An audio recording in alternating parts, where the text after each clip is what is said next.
Finally हमें मिल गई है 2024 ट्रायम्फ स्पीड T4। ये इसकी चाबी है, सेम चाबी आपको मिलती है जो आपको स्पीड 400 पर देखने को मिलती है। सो आज ये वीडियो के अंदर आपको मैं ये बाइक को राइड करके दिखाऊंगा और क्या क्या ये बाइक के अंदर अच्छी चीज़ें हैं, क्या मुझे ज़्यादा अच्छी नहीं लगी, और साथ ही साथ आपको स्पीड T4 लेनी चाहिए या फिर आपको स्पीड 400 लेनी चाहिए, ये भी आपको मैं ये वीडियो के अंदर बताने वाला हूँ। देखो, जो एग्जिस्टिंग प्रोडक्ट है स्पीड 400, उसके अंदर बहुत सारी ज़्यादा चीज़ें हैं जो आपको इसके अंदर नहीं मिलती है। अब वो कौन कौन सी चीज़ें हैं जो आपको यहाँ पर नहीं मिलती है वो भी आपको बताऊँगा। तो सबसे पहले हम बात करते हैं इसकी प्राइस के बारे में। तो ये आपको ऑन रोड कॉस्ट करेगी 2,74,000 रुपीज़। ऑन रोड हैदराबाद का आपको बता रहा हूँ। अगर आपको ये बाइक खरीदनी है हैदराबाद से, तो आपको मैं जहाँ से मैंने ये बाइक ली है रिव्यू के लिए, उनका कॉन्टैक्ट डिटेल नीचे डिस्क्रिप्शन बॉक्स में दे दूँगा, आप उनसे कॉन्टैक्ट कर सकते हैं। इसकी जो एग्जिस्टिंग बाइक है स्पीड 400 ट्रायम्फ की, वो कॉस्ट करती है 3 लाख रुपये, 3 लाख रुपीज़ ऑन रोड। सो दोनों ही बाइक्स के बीच में जो डिफरेंस है प्राइस का, वो ऑलमोस्ट 25,26,000 का है। 25,000 रुपये एक छोटा अमाउंट नहीं होता है। अब आपको बताता हूँ कि इसके अंदर आपको क्या क्या मिलता है, साथ ही साथ आपको ये भी बताऊँगा कि क्या क्या इसके अंदर आपको नहीं मिलता है जो आपको स्पीड 400 में मिलता है। सबसे पहले आप देख सकते हैं जो डिज़ाइन लैंग्वेज है, मतलब the way it looks almost same ही है, बट स्टिकरिंग जो है, स्टिकर्स वगैरह है, जो नाम जैसे लिखा गया है वो थोड़ा अलग है when you compare with speed 400। यहाँ पे आप देख सकते हैं ट्रायम्फ का नाम लिखा गया है, 400 यहाँ पे लिखा गया है, स्पीड T4 यहाँ पे लिखा गया है। सो थोड़े बहुत स्टिकर्स यहाँ पे आपको अलग देखने को मिलेंगे। बाकी ओवरऑल जो लुक्स है वो एक्जैक्टली सेम है, बट बहुत सारी चीज़ें अलग आपको यहाँ पे मिलती है। सबसे पहली चीज़, अगर आप यहाँ पे देखोगे तो आपको सेम हेडलैम्प मिलती है। मैं चाबी यहाँ पे लगा देता हूँ। सेम आपको हेडलैम्प मिलती है, आपकी DRL हो गई, और फुल LED हेडलैम्प आपको यहाँ पे मिल जाती है। यहाँ पे आपको जो स्पीड 400 है उसमें क्लैंप जो है ना, ये होल्डर ये एल्यूमिनियम का मिलता है, यहाँ पे आपको स्टील का मिलता है, और यहाँ पे आपको टेलीस्कोपिक सस्पेंशन मिलता है। बट जो स्पीड 400 है उसमें आपको USD सस्पेंशन मिलता है। तो ये बहुत बड़ा यहाँ पे चेंज आपको देखने को मिलता है। टायर्स भी इसमें अलग है, यहाँ पे आपको 110 सेक्शन का MRF का टायर मिलता है, और स्टिकर्स आपको यहाँ पे दिए गए हैं। 320 mm का मेरे हिसाब से सामने आपको डिस्क ब्रेक मिलता है। बट यहाँ पे ये जो डिस्क ब्रेक है ना, ये एक्सियल माउंटेड है, मतलब ये जो स्पीड 400 वाला है ना, वहाँ पे आपको रेडियली माउंटेड ब्रेक कैलिपर्स दिए जाते हैं। और एक चीज़ आपको यहाँ पे और देखने को मिलती है कि यहाँ पे आपको जो ब्रेक पैड्स मिलते हैं ना, वो ऑर्गेनिक मिलते हैं, नॉर्मल वाले, और स्पीड 400 में आपको सिंटर्ड ब्रेक पैड्स मिलते हैं। तो ये एक बड़ा चेंज यहाँ पे देखने को मिलता है। हालांकि ब्रेकिंग में ज़्यादा कोई डिफरेंस नहीं है, बट हाँ, अगर आपने स्पीड 400 चला के इसको चलाया तो आपको पता चल जाएगा कि हाँ, ब्रेकिंग थोड़ी see when you compare this with speed 400, इसमें आपको थोड़ी कम ब्रेकिंग मिलती है। बाकी आपको इंडिकेटर्स जो है वो LED मिलते हैं। टैंक में कोई डिफरेंस यहाँ पे आपको देखने को नहीं मिलता है। बट यहाँ पे जो इंजन है ना इसका, ये सेम है। अगर आप यहाँ पे देखोगे तो TR सीरीज़ का 400 cc का इंजन है, 399 cc का। बट यहाँ पे जो पावर आउटपुट है वो आपको मिलता है 31 PS का, एंड 36 Nm का आपको टॉर्क मिलता है। तो ऑलमोस्ट 2 Nm टॉर्क कम हो चुका है, एंड जो पावर है ना वो ऑलमोस्ट 9 हॉर्स पावर कम यहाँ पे हो चुका है। तो ये एक बड़ा डिफरेंस है। बट इंजन चलने में कैसा है वो आपको मैं आगे बताने वाला हूँ। बाकी जो कूलिंग है, आपको यहाँ पे लिक्विड कूल्ड इंजन मिलता है, साथ ही साथ आपको एयर कूल्ड भी इंजन मिलता है, वो तो बाय डिफ़ॉल्ट होता ही होता है। बाकी और कोई यहाँ पे चेंज नहीं किया गया है। बट जो पावर आउटपुट है वो ड्रास्टिकली यहाँ पे कम किया गया है। बट कंपनी बोलती है कि ये जो बाइक है ना, ये this is more easy to ride in the city. Let's see, चलाने के टाइम पे आपको बताने वाला हूँ कि कौन सी ईजी है, ये वाली या फिर स्पीड 400। बाकी यहाँ पे आपको जो फुट पैक्स है ये भी थोड़े बहुत चेंज कर दिए गए हैं। एल्यूमिनियम का आपको यहाँ पे फुट पैक्स मिलता है, तो ये आपको स्पीड 400 में अलग देखने को मिलते हैं। बाकी एग्जॉस्ट वही है, आपको इसके साउंड जो है ना आगे मैं सुना दूंगा। पीछे की तरफ आप देखोगे तो यहाँ पे आपको अलग टायर दिया गया है, बट आपको 140 सेक्शन का टायर मिलता है, और स्पीड 400 में आपको 150 सेक्शन का टायर मिलता है। बट ये टायर ना थोड़ा टॉल है, बड़ा है, जिसकी वजह से इसका एक तो जो ग्राउंड क्लियरेंस है वो 170 mm हो चुका है। साथ ही साथ जो सीट की हाइट है वो थोड़ी सी बढ़ चुकी है। इसकी सीट हाइट मेरे हिसाब से 800+ mm है, और जो स्पीड 400 है उसकी सीट की हाइट है 790 mm। अगर आपकी हाइट 5.6 5.7 से ऊपर है तो आप ये बाइक को कंफर्टेबली आराम से चला सकते हो। बाकी पीछे कोई चेंज यहाँ पे नहीं किया गया, एक्जैक्टली सेम है जो आपको स्पीड 400 में देखने को मिलता है। ओपन आपको चेन दी गई है, और पीछे आपको मेरे हिसाब से 230 mm का डिस्क ब्रेक दिया गया है। इसमें आपको ड्यूल चैनल ABS मिलता है, जिसको आप ऑफ नहीं कर सकते, जैसा आपको स्कैनम्बलर 400X में देखने को मिलता है। 6 स्पीड आपको गियर बॉक्स दिया गया है, और 13 लीटर का आपको यहाँ पे पेट्रोल टैंक दिया गया है। स्पीड T4 यहाँ पे लिखा गया है। अटेंशन टू डिटेल अगर आप देखोगे तो यहाँ पे भी ट्रायम्फ का जो लोगो है वो दिया गया है। E20 कंप्लाइंट इंजन है, मतलब E20 एथेनॉल 20% आप इसमें फ्यूल में मिला के चला सकते हैं, और फ्यूल आप यूज़ कर सकते हैं। बाकी जो हैंडल बार है ना, यहाँ पे आपको एल्यूमिनियम नहीं मिलता है मेरे हिसाब से, ये स्टील का पीस यहाँ पे दिया गया है। बाकी आपको स्पीड 400 में एल्यूमिनियम आपको यहाँ पे हैंडल बार दिया जाता है। इसमें एक ही चीज़ यहाँ पे नहीं आती है जो आपको स्पीड 400 में देखने को मिलती है, वो ये है कि इसमें आपको ट्रैक्शन कंट्रोल नहीं मिलता है। तो वो एक यहाँ पे कॉस्ट कटिंग की गई है। बाकी आपको ऑलमोस्ट सब कुछ सेम ही देखने को मिलता है। सिस्टम कंसोल आप देख सकते हैं, डिजिटल प्लस एनालॉग। यहाँ पे स्पीड आपको 180 किलोमीटर पर आवर की दी गई है, जो मेरे हिसाब से नहीं जाएगी। 160 तो ये जा चुकी है, मैंने इस टॉप स्पीड का एक वीडियो डाल दिया है, वो भी आप देख सकते हैं। बाकी RPM वगैरह दिया गया है, वो सब आपको यहाँ पे देखने को मिलता है। और चाबी आपको फिर से दिखा देता हूँ। अब आपको कुछ चीज़ें बताने वाला हूँ जो आपको यहाँ पे नहीं मिलती है। मतलब जो कॉस्ट कटिंग की गई है ना 25-26 हज़ार वाली, वो आपको कहाँ पे की गई है वो आपको मैं क्विकली फिर से बता देता हूँ। बट जो चीज़ें आपको यहाँ पे नहीं मिलती है 25-26 हज़ार में, वो क्या क्या है। एक तो ये है कि भाई इसमें आपको जो रियर स्प्रॉकेट है ना वो 38 टीथ का है, मतलब ऑलमोस्ट 4 टीथ है ना कम किए गए हैं when you compare with speed 400। इसके अलावा इसमें आपको नॉन सिंटर्ड ब्रेक पैड्स मिलते हैं, मतलब आपको नॉर्मल जो ऑर्गेनिक ब्रेक पैड्स है वो दिए गए हैं। और आपको मैं बता रहा था ना कि इसका जो ब्रेक ये जो है ना कैलिपर, वो एक्सियली माउंटेड है और रेडियली माउंटेड नहीं यहाँ पे दिया गया है, तो वो एक डिफरेंस आपको यहाँ पे दिया गया है। इसके अलावा इसमें आपको adjustable clutch and brake lever नहीं मिलते हैं, जो आपको स्पीड 400 में मिलते हैं। आपको हैंडल बार भी अलग मिलता है, उसमें आपको एल्यूमिनियम का हैंडल बार मिलता है। एंड फुट लीवर्स यहाँ पे थोड़े अलग दिए गए हैं, बट ये कोई ज़्यादा बड़ा डिफरेंस यहाँ पे मेरे को नहीं लगता है। सबसे बड़ा चेंज जो मुझे लगता है कि ट्रायम्फ को नहीं करना था, वो है कि यहाँ पे भी इन्होंने USD सस्पेंशन जो है ना वो दे देना चाहिए था, बट यहाँ पे टेलीस्कोपिक सस्पेंशन दिया गया है। The moment you look at this आपको समझ में आ जाएगा कि बाइक थोड़ी ज़्यादा ही पतली नज़र आ रही है। सो यहाँ पे मुझे लगता है कि USD सस्पेंशन अगर देते तो और अच्छा यहाँ पे मज़ा आ सकता था। इसमें आपको बार एंड मिरर्स नहीं मिलते हैं, सेम आपको जो नॉर्मल मिरर्स है ना वो मिलते हैं, बट मुझे लगता है कि this is more practical when you ride in the city. इसमें आपको ट्रैक्शन कंट्रोल नहीं मिलता है और इसमें आपको इंजन इमोबिलाइजर नहीं मिलता है, जो आपको स्पीड 400 में मिलता है। अब इसको लेके चलते हैं राइड पे एंड चलने के टाइम पे बात करेंगे कि भाई ये चलने में कैसी है।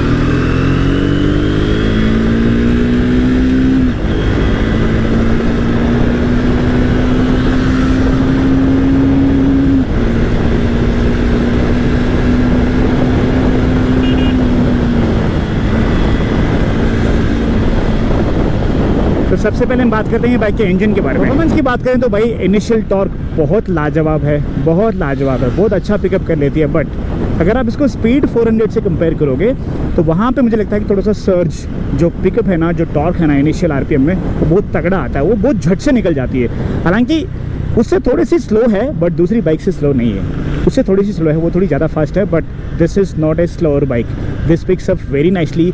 इनिशियल टॉर्क बहुत अच्छा है और जैसा कंपनी क्लेम करती है कि भाई हमने ये बाइक को मोर प्रैक्टिकल बनाया है, I agree with that. When you ride in city what you need low end torque. आपको लो एंड टॉर्क कैसा मिल रहा है वो आपको बहुत ज़रूरी होता है। लो एंड टॉर्क का मतलब ये है कि आप अगर किसी को ओवरटेक करते हो तो आपको ज़्यादा गियर डाउन करने की ज़रूरत नहीं पड़ना चाहिए, झट से बाइक आगे मूव होनी चाहिए, जो यहाँ पे आपको मिलता है। मिड रेंज में भी बहुत अच्छी पावर मिलती है, थोड़ी सी लैग करती है जब टॉप RPM में इसको लेके जाते हो, क्योंकि देखो स्पीड 400 ना, उसका जो टॉर्क कर्व है ना वो बहुत तगड़ा है, आपको हर एक RPM में वो मतलब खींच के ले जाती है। बट यहाँ पे क्या है, ज़्यादा प्रैक्टिकल पावर आपको मिलता है। तो मेरे हिसाब से सिटी में अगर आपको बाइक चलानी है तो this is better than speed 400 in terms of riding. ये इंजन है ना उतना एग्रेसिव नहीं है, मतलब बहुत काम है, एकदम से साइलेंट है। मतलब ये इंजन कैसे है पता है, आपको सिटी में राइड करना है तो मैं आराम से चलूँगा, मुझे आराम से आप चलाओ, मैं लो एंड टॉर्क है ना वो भी आपको काफ़ी अच्छा दे दूँगा। तो ऐसा वाला इंजन ये है। और रही बात सिटी ट्रैफिक की, तो वो टाइम पे क्या होता है जब आप लोअर स्पीड में चलाते हो ना, तो ये बाइक को आप हायर गियर में आराम से मेंटेन कर सकते हो, मतलब थर्ड गियर में आप ये बाइक को मेंटेन कर सकते हो अंडर द स्पीड ऑफ 20।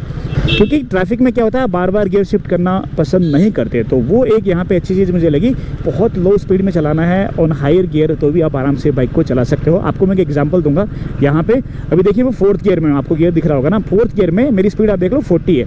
अगर मैं स्पीड 30 भी करता हूँ ना, अभी आप देखिए 30 में हूँ मैं, भी ऑलमोस्ट 20-22 की स्पीड पे चल रहा हूँ, और यहाँ पे भी थोड़ा सा मुझे जर्क लग रहा है। और जैसे मैं 25 की स्पीड पे जाता हूँ, चौथे गियर में आराम से मैं चला पा रहा हूँ, और यहाँ से भी अगर मुझे पिकअप लेना ना, ये आप देखिए कितना जल्दी ये पिकअप ले लेती है। तो ये चीज़ है ना ट्रैफिक में बहुत काम आती है। अब रही बात हीट मैनेजमेंट की, तो देखो ये 400 सीसी का इंजन है, इंजन तो वही है स्पीड 400 वाला, बस थोड़ा सा पावर कम किया गया है इसका। तो हीट तो थोड़ी बहुत आपको लगेगी। ऐसा नहीं कि आप एक 200 सीसी की बाइक से अपग्रेड कर रहे हो तो आप जो हीट है ना वो 200 सीसी वाली बाइक वाली आप एक्सपेक्ट कर रहे हो, तो हीट होती है, बट आपको उतनी ज़्यादा हीट नहीं लगती है। फ़ैन का थोड़ा सा साउंड आपको सुनने को मिलता है विच इज़ नॉर्मल, ज़्यादा मतलब आपको इरिटेट नहीं करेगा। इसके अलावा जो वाइब्रेशन है ना इसमें भी है, देखो कोई भी सिंगल सिलेंडर आप बाइक चलाते हो ना उसमें वाइब्रेशन होते ही होते हैं, बट कई बाइक्स में क्या है मिड रेंज में आपको ज़्यादा वाइब्रेशन आते हैं, कई बाइक्स में आपको हायर आरपीएम पे ज़्यादा वाइब्रेशन आते हैं। इसमें भी सेम है, आपको हायर आरपीएम में आप खींचोगे ना अराउंड 120-130 के मतलब 120 के बाद में तो इसमें वाइब्रेशन आने स्टार्ट हो जाते हैं, बट उतने ज़्यादा वाइब्रेशन नहीं है कि आपको चलाने में दिक्कत हो। मतलब ये कह सकता हूँ आपको एक वाइब आती है कि आप एक सिंगल सिलेंडर बाइक चला रहे हो। बाकी मस्त है भाई, 120 की स्पीड आप सिटी में कहाँ ही चलाओगे। अगर आपको हाईवे पे लेके जाना है तो आप 100-110 की स्पीड आराम से मेंटेन कर सकते हो। अभी आप देखिए मैं आपको 100 की स्पीड मेंटेन करके दिखाता हूँ। मेरे हिसाब से अराउंड 6000 आरपीएम तक आप इसमें 100-110 की स्पीड मेंटेन कर सकते हो। आगे मैं इसका एक डेमो आपको दे दूंगा विच इज़ नॉर्मल, बिकॉज अगर आपको हाईवे पे भी यूज़ करना है इसको तो आप आराम से हाई स्पीड कर सकते हैं। मतलब एक 100-110 की स्पीड आराम से बाइक पे कर सकते हैं। यहाँ पे आपको इसका एक डेमो दे देता हूँ मैं। आई एम एट 4000 आरपीएम, 80 की speed, no vibrations, almost touching 100। देखो not even 6000 RPM, around 5000 RPM पे मैं आराम से इसको 100 की स्पीड में मेंटेन कर पा रहा हूँ। हाँ, now I am at 100 at 5000 RPM which is good. तो अगर आपको हाईवे पे भी इसको लेके जाना है तो आप आराम से इसको चला सकते हो। 100-110 की स्पीड पे आप आराम से इसको चला सकते हो। और गियर शिफ्ट काफ़ी अच्छा है, ज़्यादा जो क्लच है उसका जो प्ले है वो ज़्यादा नहीं है। अगर आपको बार बार गियर शिफ्ट भी करना है तो भी आपको कोई दिक्कत नहीं होगी। हालांकि गियर शिफ्ट आपको बार बार करने की ज़रूरत पड़ेगी नहीं इसमें, जैसे मैंने आपको स्टार्टिंग में बताया। गियर शिफ्ट काफ़ी स्मूथ है, गियर शिफ्ट को लेकर आपको कोई भी दिक्कत नहीं होने वाली है। ब्रेक्स की बात करें तो देखो पीछे का ब्रेक जो है ना वो मुझे थोड़ा सा ऐसा लगा कि जो ABS है ना वो थोड़ी जल्दी इंटरवीन कर देता है। बाकी सामने का ब्रेक नेक्स्ट लेवल है। हालांकि अगर मैं स्पीड 400 से कंपेयर करूँ तो यहाँ पे ब्रेकिंग थोड़ी सी आपको कम मिलती है। आपको स्क्रैम्बलर 400X से थोड़ी ज़्यादा ही अच्छी ब्रेकिंग मिलती है, बट स्पीड 400 में क्या है आपको वहाँ पे सेंटर्ड ब्रेक पैड्स मिलते हैं। आप चाहो तो इसमें भी डाला सकते हैं। वंस आपका जो ऑर्गेनिक ब्रेक पैड है वो खत्म हो गया उसके बाद में आप centred brake pads after market लगा सकते हैं। उसके बाद में उसकी भी ब्रेकिंग और ज़्यादा अच्छी हो सकती है, बट हाँ आपको एडिक्वेट ब्रेकिंग मिलती है, काफ़ी अच्छी ब्रेकिंग मिलती है, मैं ये कह सकता हूँ in the segment. So braking में ज़्यादा डिफरेंस नहीं है, बट जो इंसान स्पीड 400 चला के इसको चलाता है ना उसको मालूम पड़ ही जाता है। सस्पेंशन की बात करें तो आपको देखो USD का कोई कंपैरिजन नहीं है भाई। USD सस्पेंशन जो है ना वो फार बेटर है ऑलवेज। हाई स्पीड देख लो, कॉर्नरिंग देख लो, ब्रेक आप अचानक से लगा देते हो तब देख लो, तो वो आपको हर जगह सपोर्ट करता है। हालांकि मेंटेनेंस थोड़ा ज़्यादा होता है। स्पीड अगर आप हाई स्पीड करते हो तो आपको स्टेबिलिटी ज़्यादा देता है। इसमें भी कोई दिक्कत नहीं है। मैंने इसमें almost 160 kilometre 160 kilometre per hour की टॉप स्पीड अचीव की है। It is rock solid on high speed, but compare with USD suspension USD is far better always. But जिस प्राइस पे आपको ये मिलती है मुझे लगता है कि हाँ सस्पेंशन काफ़ी अच्छा है, आप आराम से हाई स्पीड पे चला सकते हो। कॉर्नरिंग में आपको काफ़ी अच्छा कॉन्फिडेंस मिलेगा, हर चीज़ आपको अच्छी देखने को मिलेगी। कोई भी किसी भी जगह पे in terms of stability and all कोई भी कॉम्प्रोमाइज़ यहाँ पे ट्रायम्फ ने नहीं किया है ये बाइक में। सीटिंग पोस्चर जो है ना वो सेम है जो आपको स्पीड 400 में देखने को मिलता है। हालांकि यहाँ पे थोड़ी सी सीट हाइट ज़्यादा है, तो अगर आपकी हाइट 5.6 5.7 है तो आप आराम से बाइक को चला सकते हो। उससे अगर आपकी ज़्यादा हाइट है तो आपको कोई दिक्कत नहीं होने वाली है। एनीवेज आप चला सकते हो। उससे थोड़ी कम है तो आपको टिप टॉप करना पड़ेगा। मेरी हाइट है 5.8 फीट, मैं आराम से ये बाइक को चला पाता हूँ। बट अगर उससे कम हाइट है आपकी, मतलब 5.6 भी है, तो आप आराम से बाइक को चला सकते हो। सो सीट हाइट को लेकर आपको कोई भी दिक्कत नहीं होने वाली है। रिलैक्स राइडिंग पोस्चर है, सीट कंफर्ट भी काफ़ी अच्छा है। अगर आप लॉन्ग राइड्स भी करना चाहते हो तो आराम से बाइक पे कर सकते हो। सीट को लेकर आपको कोई भी दिक्कत नहीं होने वाली है। बाकी रही बात माइलेज की, तो देखो कंपनी क्लेम करती है स्पीड 400 का माइलेज 26 किलोमीटर पर आवर। देखो यहाँ पे ये बाइक में आपको 30 किलोमीटर पर लीटर का माइलेज सिटी में मिल जाना चाहिए। देखो ये बाइक थोड़ी रिलैक्स आपको फील कराती है। इंजन उतना ज़्यादा आपको पावर नहीं दे पाता है when you compare with speed 400, but हाँ आपको अच्छी पावर यहाँ पे मिल जाती है। सो आपको 30 किलोमीटर पर लीटर का माइलेज यहाँ से मिल जाएगा। अगर आप एकदम से रफ भी चलाओगे ना तो आपको 27 से लेकर 30 किलोमीटर पर लीटर का माइलेज ये बाइक आराम से दे देगी। अगर आप हाईवे पे लेके जाते हो तो आपको 30 प्लस का माइलेज ये बाइक से आराम से मिल जाएगा। तो मुझे थोड़ी सी ओपन रोड मिल रही है, तो मेरे सामने चल रही है निंजा 1000, उसके साथ तो मैं नहीं भगा पाऊँगा। यहाँ पे मैं थोड़ा सा आपको खींच के दिखा देता हूँ कि स्पीड जो है वो कितनी जल्दी ये पकड़ लेती है। थोड़ी सी ट्रैफिक है यहाँ पे। 160 किलोमीटर पर आवर की स्पीड मैंने इस पर अचीव की थी, विच is good because 160-165 kilometre per hour की स्पीड ही आप अचीव कर पाते हो स्पीड 400 पे भी। तो ज़्यादा कोई डिफरेंस नहीं है स्पीड का।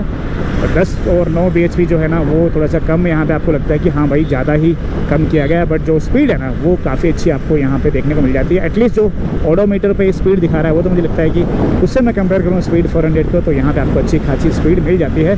तो देखो आपका अगर पर्पज़ स्पीड है तो आप ये बाइक ले सकते हैं। अगर आपको ज़्यादा फीचर्स चाहिए तो आप स्पीड 400 ले सकते हैं। अब रही बात ज़्यादा फीचर्स का मतलब ये है कि भाई देखो, अब यहाँ पे कॉस्ट कटिंग की गई है। मैंने आपको स्टार्टिंग में बता दिया कि कॉस्ट कटिंग यहाँ पे क्या की गई है, तो वो कॉस्ट कटिंग आपको यहाँ पे देखने को मिलेगी। बट यहाँ पे ज़्यादा क्या मिलता है, एक तो बहुत ईजी राइड वाली बाइक मिलती है आपको। थोड़ा सा यहाँ पे खींच लेते हैं, मैं थोड़ा ईजी नहीं चलाता हूँ यहाँ पे, क्योंकि मुझे ओपन रोड थोड़ी सी मिल रही है।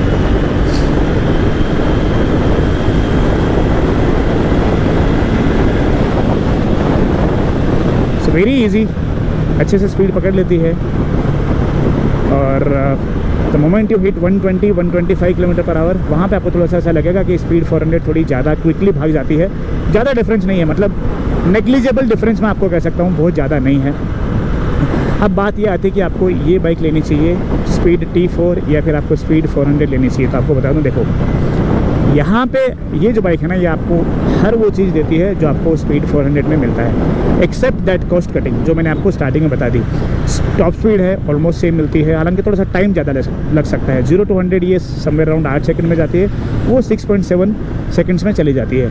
और यहाँ पे माइलेज आपको ज़्यादा मिलता है। यहाँ पे आपको जो इजी हैंडलिंग है ना बाइक की, मतलब लो एंड जो पिकअप है वो आपको काफ़ी अच्छा मिलता है। जर्क्स नहीं खाती है बाइक, और इसमें आपको ग्राउंड क्लियरेंस ज़्यादा मिलता है। वहाँ पे आप देखिए भैया कैसा स्ट्रगल करेंगे उसको निकालने में, थोड़ी सी अरे नहीं टच हुई।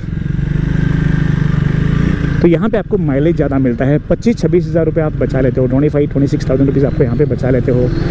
और ये थोड़ी सी और ज़्यादा इजी टू राइड है, स्पेशली जो लो स्पीड है उसमें हायर गियर में चलाने में ये थोड़ी इजी है when you compare with speed 400। और लुक्स जो है वो ऑलमोस्ट सेम है, बट यहाँ पे आपको कॉम्प्रोमाइज़ थोड़ा करना पड़ेगा USD सस्पेंशन में, जो आपको वहाँ पे मिलता है। वहाँ पे आपको ज़्यादा पावर मिलती है, अच्छा इक्विपमेंट मिलता है, फीचर्स आपको ज़्यादा मिलता है, इमोबाइलाइजर मिलता है, ट्रैक्शन कंट्रोल मिलता है, हर चीज़ आपको यहाँ पे जो नहीं मिलती है। ब्रेक लीवर मिलते हैं एडजस्टेबल। अगर आपको ज़्यादा फीचर चाहिए, ज़्यादा इक्विपमेंट चाहिए, तो आप स्पीड 400 ले सकते हैं। अगर आपको और कुछ जानना है बाइक के बारे में तो आप मुझे डायरेक्टली इंस्टाग्राम पे पिंग कर सकते हैं। आप कौन सी बाइक लेना पसंद करेंगे, स्पीड 400 या फिर T4? आप मुझे नीचे कमेंट करके बताएं। मेरा पर्सनल ओपिनियन अगर आपको बताऊं, I will go for speed 400 because 25 हज़ार और देके मुझे और ज़्यादा बेटर बाइक मिल रही है, ज़्यादा पावर मिल रहा है, अच्छा सस्पेंशन मिल रहा है, और ज़्यादा अच्छी ब्रेकिंग मुझे मिल रही है। हर चीज़ वहाँ पे आपको ज़्यादा देखने को मिलती है। तो मैं स्पीड 400 लूँगा अगर मुझे ट्रायम्फ की कोई बाइक लेनी है। बाकी कंपटीशन बहुत ज़्यादा है, दूसरी बाइक्स भी आप देख सकते हैं, और भी बेटर बाइक आपको मिल सकती है, आपके रिक्वायरमेंट पे डिपेंड करता है। तो अगर आपको ये वीडियो पसंद आया तो प्लीज़ लाइक करें। मैं आपको मिलता हूँ नेक्स्ट वीडियो में, तब तक के लिए जय हिंद, वंदे मातरम, ride safe and always wear your helmet.